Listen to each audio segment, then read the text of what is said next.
Sa ibang balita, nasa consultation stage pa lang ang petisyon para po sa 70 pisong across-the-board wage hike sa Metro Manila ng TUCP. Sa takbo ng diskusyon, lumalabas na malabong aprubahan ang petisyon kahit papalapit na ang Labor Day.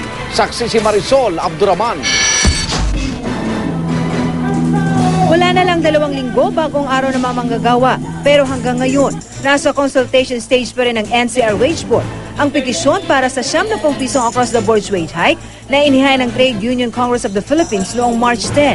Ay sobrang na sa paghihigpit na sunturon, baka sumabog na po ang aming tiyan sa paghihigpit.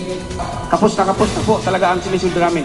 Sumasapat pa ba ang sahod na tinatanggap ng mga manggagawa sa Metro Manila?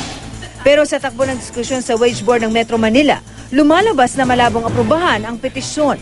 It will result into either high inflation, and high inflation will result into unemployment. Dahil bakit? Halimbawa, minandate natin yan. Ganun kalaki yung gagastusin as an overhead outlay ng mga employers.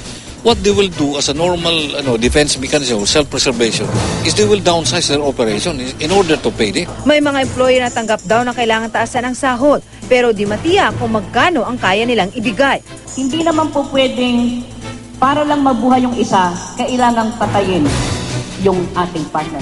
Maaaring magbigay pero barya lamang po ibibigay ng kapitalista. At bukod sa mismong halaga, kailangan pang alamin kung may maituturing ng supervening condition o sapat na dahilan para sa dagdag sahod. Kung wala ito, kada isang taon lang pwedeng magpatupad ng wage hike. Mayo nung nakarang taon nang magbigay ng dagdag na 22 peso cost of living allowance o COLA sa mga empleyado sa Metro Manila. Sa ngayon, nasa 426 pesos ang minimum wage sa NCR. We will have to take into account yung newly approved increase in the education, cost of education, yung transport cost. Bukod sa Metro Manila, 70 pisong dagdag sahod din ang pinitisyon ng TUCP sa iba pang mga rehiyon sa bansa.